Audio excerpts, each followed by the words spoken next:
जय हिंद दोस्तों। आप सभी का एफडी क्लासेस में स्वागत है। आज हम 4 अप्रैल को जितने भी इम्पोर्टेंट क्वेश्चन बनेंगे उन सभी क्वेश्चन को देखेंगे। यदि आपको किसी भी क्वेश्चन में किसी भी प्रकार का डाउट हो तो कमेंट जरूर कर दिया करें।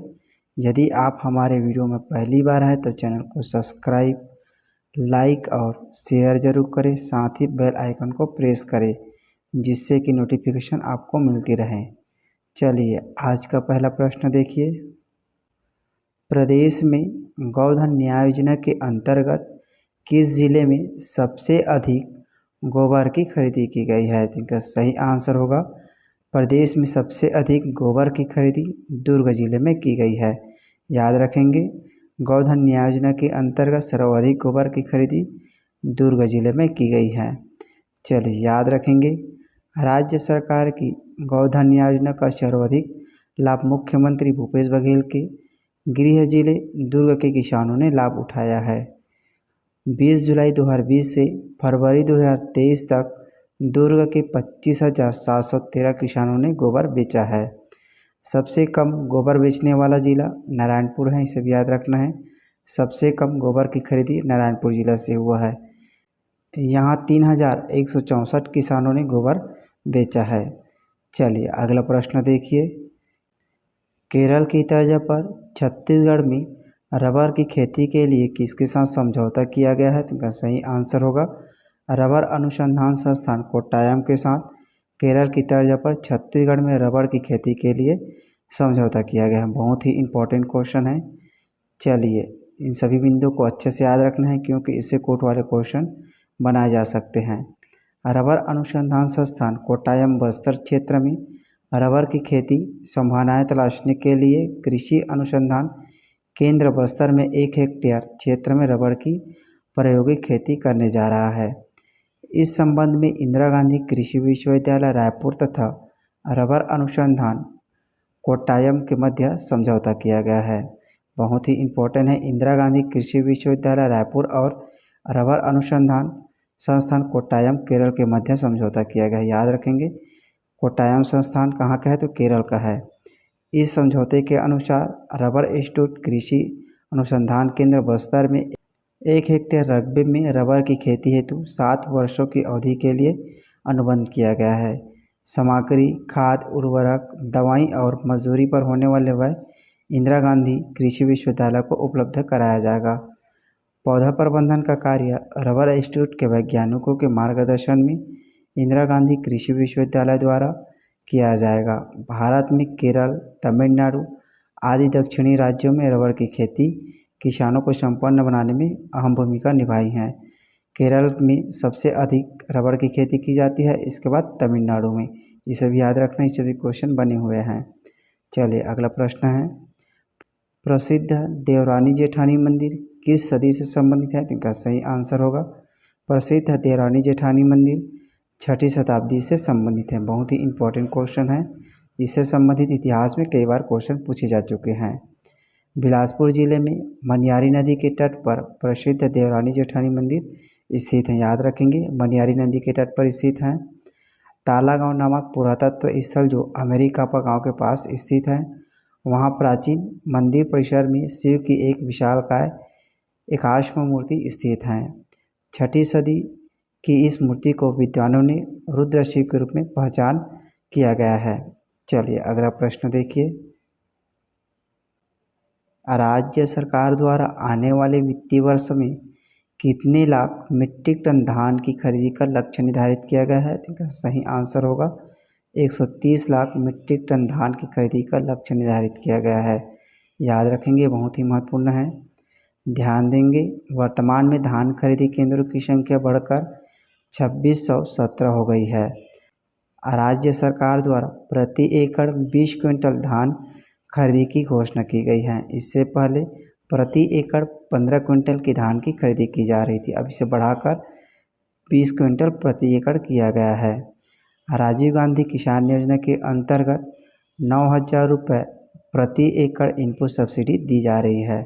तेंदुपत्ता के बारे में महत्वपूर्ण जानकारी। राज्य में चालू माह अप्रैल के तीसरे सप्ताह से तेंदुपत्ता संग्रहण का कार्य शुरू किया जाएगा। राज्य सरकार द्वारा वर्ष 2019 से तेंदुपत्ता संग्रहण दर 2500 रुपये से प्रति मानक बोरा बढ़ाकर 4000 रुपये प्रति मानक बोरा निर्धारित किया गया है। याद रखेंगे, यह भी महत्वपूर्ण है। चलिए नेक्स्ट क्वेश्चन देखिए। राज्य के बलौदाबाजार जिले में स्थित सिद्धेश्वर मंदिर को किस शैली में बनाया गया है? तो इनका सही आंसर होगा पंचरत्न शैली में बनाया गया है। बहुत ही इम्पोर्टेंट क्वेश्चन है। चलिए ध्यान देंगे। भगवान शिव को समर्पित इस पश्चिम मुखी मंदिर की दीवारों में गंगा और यमुना की त्रिभंग मुद्रा में मूर्तियां बनाई गई हैं। लाल ईंटों से मंदिर का निर्माण 7वीं और 8वीं शताब्दी में हुआ है। याद रखेंगे, इस मंदिर का निर्माण 7वीं और 8वीं शताब्दी में किया गया है। गर्भगृह में शिवलिंग इसे सिद्धेश्वर महादेव कहा जाता है। याद रखेंगे, गर्भगृह में इसमें शिवलिंग विराजमान है। पुरातत्वविदों का मानना है कि राजिम, सिरपुर, खरौद और पल्लारी के शिव मंदिर लगभग एक ही समय में निर्मित हुई हैं। पंचरत्न शैली में बने सिद्धेश्वर मंदिर की दीवारों में बहुत ही आकर्षक नक्काशी दिखती है।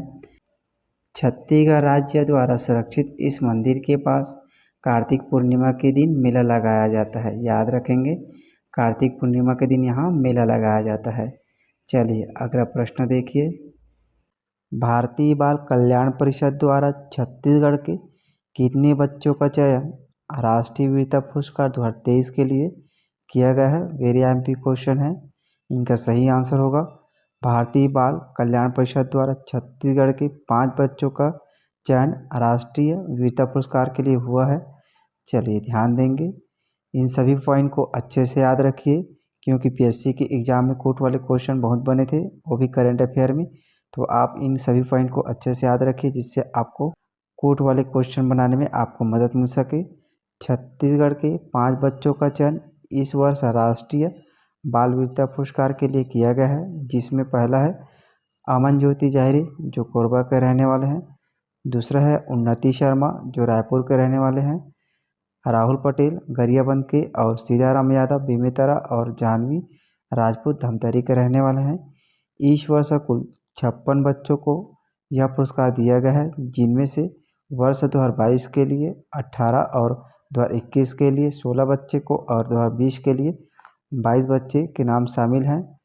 2 बच्चों को मरणोपरांत यह पुरस्कार दिया गया है। इसमें छत्तीसगढ़ के आदित्य प्रताप सिंह चौहान को नवाचार श्रेणी में माइक्रोप्लास्टिक फिल्टर उपकरण के लिए राष्ट्रीय बाल शक्ति पुरस्कार दिया गया है। इसे याद रखिए, राष्ट्रीय बाल शक्ति पुरस्कार आदित्य प्रताप सिंह चौहान को दिया गया है, वो भी माइक्रोप्लास्टिक फिल्टर उपकरण बनाने के लिए।